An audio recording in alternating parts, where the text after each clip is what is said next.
For in the religion of the mystery schools, they believed that man was held prisoner in the Garden of Eden by an unjust and vindictive God,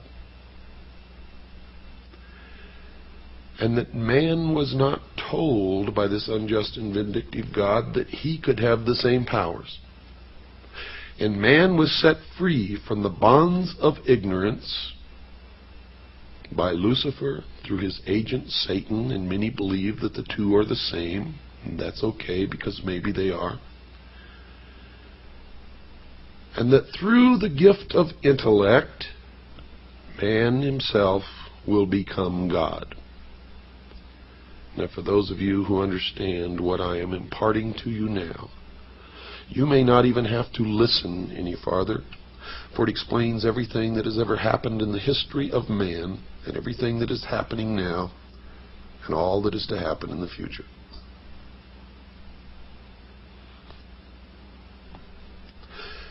As it progressed, you saw the first primitive man form the first original thought with the use of the gift of intellect when he squatted in the dust and picked up a bone and flopped the bone over and saw it hit a rib, and the rib flew up into the air, and he looked at it, and he flopped it over to the other side and hit another piece of rib bone, and it flew up into the air. And you could see the wheels turning in the mind of this primitive individual as he lifted the thigh bone and then struck down in front of him and watched bones fly. And then he struck again and again, and then he crushed the skull of the dead animal that was lying in front of him. And you notice that the portrayal of this was absolutely accurate, because the next thing that happened was that this new gift, this intellect, and this original thought led to the murder of another primitive human being. In this case, of the tribe that had not been given the gift of intellect, did not have the ability to use a bone as a weapon because they had not made the connection.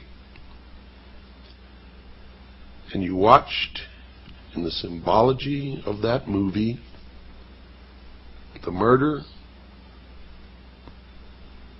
of Abel by his brother Cain. And you watched as he threw the bone up into the air, and the progression of the use of the gift of intellect led you to a space station spinning around the earth. And then the story began of man's journey toward illumination. And everything in that movie was a symbol for something else. Now, the audience sitting, who are what the adepts or the initiates call profane, did not understand what they saw. They thought that it was really about a journey into space by an astronaut or a group of astronauts, and the bad things that happened to some of them, and one survived. And none of them understood the significance of the obelisks, the monoliths, one on the moon, one in orbit around Jupiter, and the ultimate transformation of the astronaut into a giant fetus floating in space.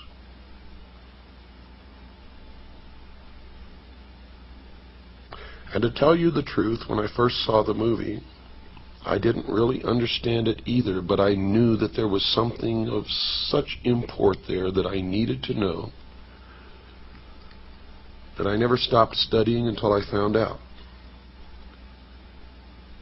And of course, one discovery leads to another. And every time I answered a question, 100 more popped up until I reached a point, dear listeners, where I realized that if I studied for the entire rest of my life, there is not enough time in my life to learn what it is that I need to know. But I have learned enough along the way to impart some of my knowledge to you, and maybe you can help me find the ultimate truth that all of us ultimately learn to look for. Although not all of us ever realize that we are looking, and most of us never even understand what it is that we are looking for, but some of us do understand that we are looking. The adepts or the initiates, the priesthood of the mystery school, believe that they have found it and that they know all of these things. And I'm not really sure that they do. Because in my search and my ultimate illumination, and yes, I have become, to a degree, illumined or illuminated. I have discovered that I am more illuminated than most of those who have gone through the process of initiation in the mystery schools and believe that they know more than I do. And it's not true. I have surpassed them by so far, and they believe that they are so far ahead that it has become difficult for me to place myself in any kind of logical progression along a path that I am following, and I know not where it will ultimately lead. But I know that many have been misled along this path and are worshiping the fallen angel that we know as Lucifer.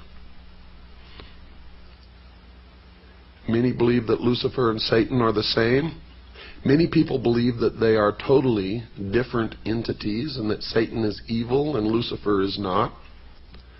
But Lucifer rebelled against God according to the Bible and was expelled from heaven and flung to the earth to be the master of the material world, the master of the earth.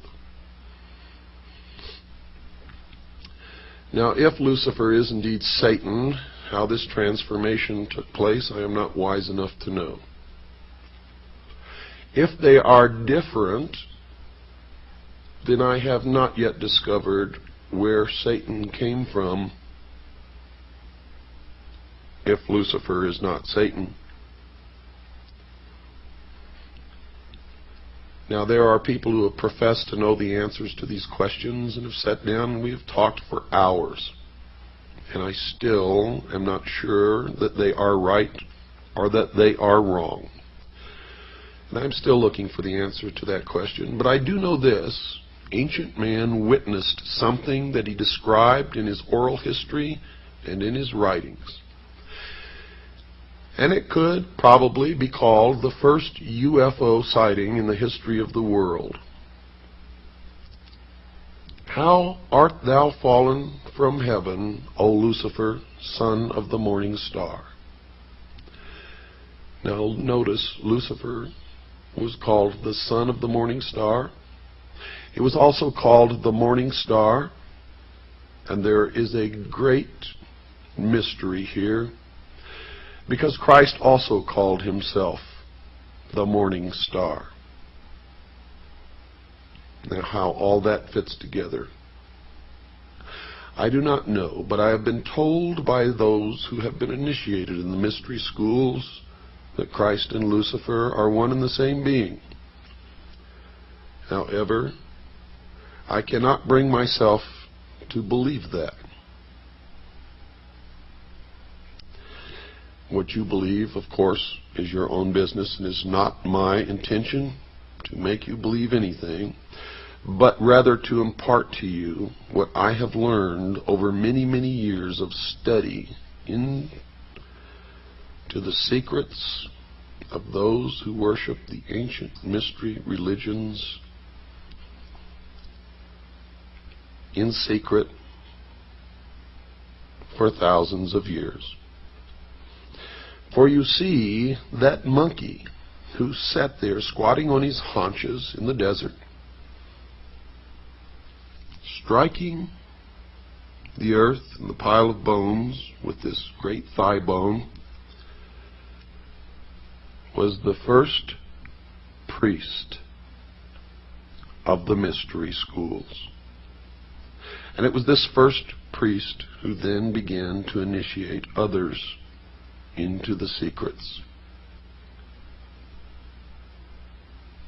And they are the ones who have been responsible, according to my research, for most of the scientific developments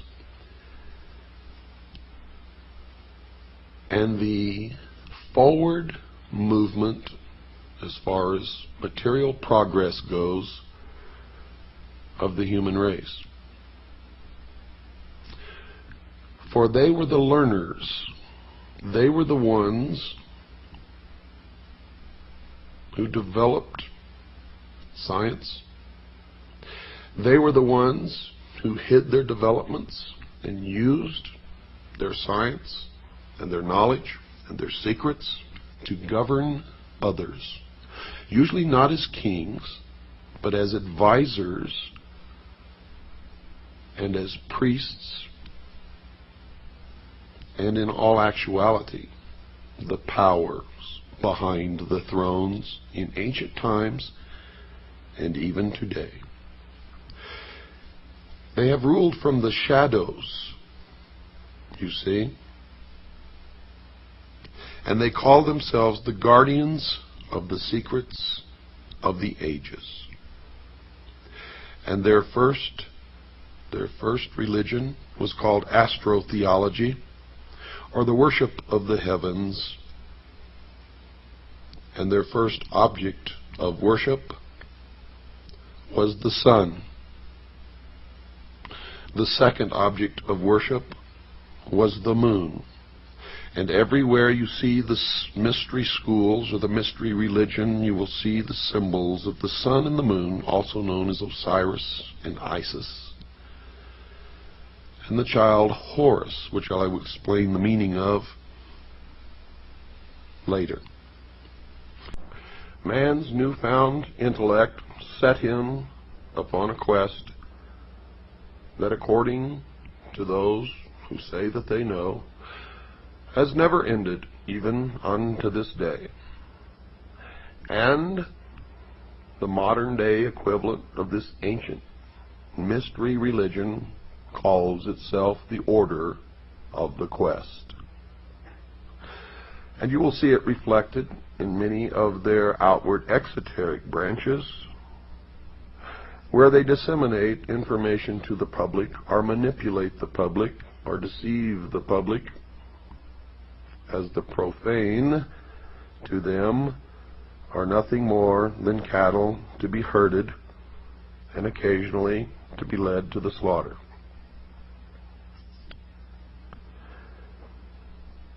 In the movie 2001, the quest led them ultimately into space and to the moon, where they were further imparted knowledge by Lucifer, again in the form of the obelisk, the monolith, the stone, the penis.